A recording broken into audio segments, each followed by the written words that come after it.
না ভাই নাহিদ ভাই, এখন তো আপনি জনগণের কাতারে নেমে আসতেছেন। দর্শক শ্রোতা, ব্রেকিং নিউজ, নাহিদ ভাই পদত্যাগ করলেন।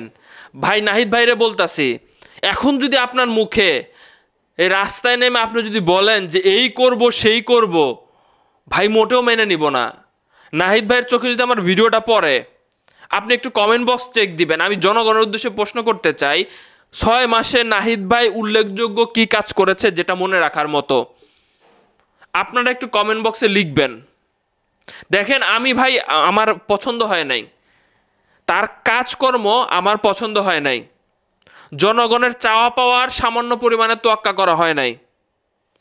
আপনি যে এই যে আপনার সময় দেওয়া হলো 6 মাস, এবং এখানে আপনাকে বাধা দেওয়ার মতো দৃশ্যমান কেউ আমরা দেখতে পাচ্ছি না। পরবর্তীতে আপনি যাবেন, এখন নতুন একটা দল গঠন করবেন, সেই দলের হয়তোবা প্রধান হবেন আপনি, বুঝলাম, বা যে কোনো একটা পদ পাবেন, বুঝলাম।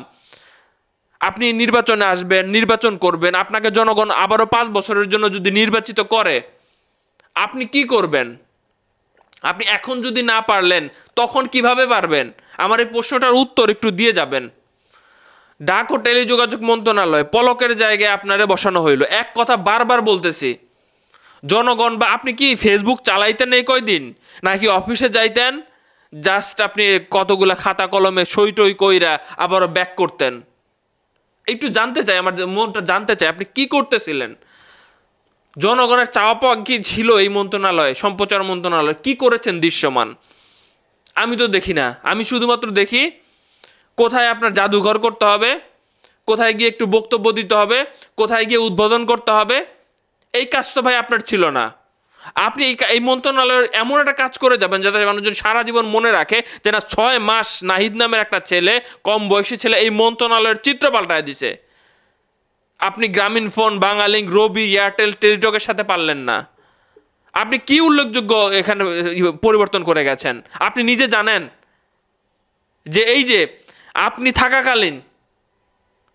থাকাকালীন যে মিনিটের দাম বেড়ে গেছে, আপনি জানেন? আগে যে টাকায় যে মিনিট পাওয়া যেত, এখন সে টাকায় সে মিনিট পাওয়া যায় না, আপনি জানেন? জীবনে ডায়াল করেন, আপনি অ্যাপগুলো ব্যবহার করেন, ফলো করেন। সবাইকে দেখি আমি, মানে আমি জাস্ট অবাক। সবাই মুখে মুখে অনেক কথা বলে, যখন তাকে একটু দায়িত্ব দেওয়া হয় সে আর মানে বলে তাকে আর সে রূপে দেখি না। আসিফ নজরুল স্যারের কথা যদি বলেন, বাপরে বাপ, কাজ করবে, এই করবে সেই করবে। এখন সাংবাদিকরা প্রশ্ন করলে যে এই মন্ত্রণালয় আমার না। ভাই, মন্ত্রণালয় দিয়ে আপনি কি করতেছেন সেটা তো আমি দেখতেছি। পলক হাসি মুখে বাপরে বাপ বের হচ্ছে। এটা তো ভিআইপি ভাবে আছে ভিতরে। ভাই, আপনারা কি মনে হয় ভিআইপি ভাবে আছে? পলক আসতেছে, প্রতিদিন একটা একটা করে কথা বলতেছে। ওরা তো নিউজ দেখে, টেলিভিশন দেখে, ভিতরে ওদের তো ব্যবস্থা আছে। দেখতেছে যে না, আমাদের কি করবে, একসময় মন্ত্রী ছিলাম আমরা, তবে এখানে ভালোই আছি, সমস্যা কি? হাসতেছে আসিফ স্যার, আপনি আসিফ নজরুল স্যার, কি এগুলো কি? এইটাও কি মানে এইটাও কি এই আমাদের জাহাঙ্গীর স্যারের দায়িত্ব নাকি? কি বিচার ব্যবস্থা কি করতেছেন আপনি? আপনারা রিমান্ডে নিতেছেন, হাসতেছে। মানে এখনো তাদের বোধ বুদ্ধি হয় না যে তারা কোনো ভুল করেছে। তাদের চেহারা শুরুতে বোঝা যায় একবারও।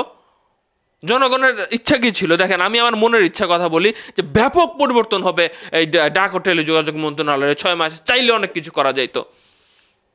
চাইলে আপনি সকল অপারেটরকে চাপ দিয়ে আমাদের ন্যায্য দাবি যেটা ছিল, ন্যায্য দাবি, এত মানুষজন ফেসবুকে ভিডিও বানায়, কোনো কাজ হয় নাই, যে আমাদের টাকার মেয়াদ থাকবে না, আমাদের ইন্টারনেট প্যাকেজের মেয়াদ থাকবে না, এগুলো আপনি করতে পারেন না। করতে দিলেন আপনি কোম্পানিগুলোর ব্যবসা, আপনার জনগণ আবার মানুষ চাইব।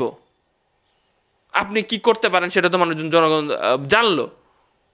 হতাশ হয়েছি। আপনাদের কোনো মতামত আছে নাকি? কমেন্ট বক্সে দর্শক শ্রোতা লিখেন, আপনারা কি স্যাটিসফাই নাকি এই 6 মাসে? আমি জাস্ট জানতে চাই যে কি কি কাজ করেছেন, একটু ওয়েবসাইটে প্রকাশ করবেন, যেগুলো জনগণের জন্য ডাইরেক্ট কাজে লাগছে।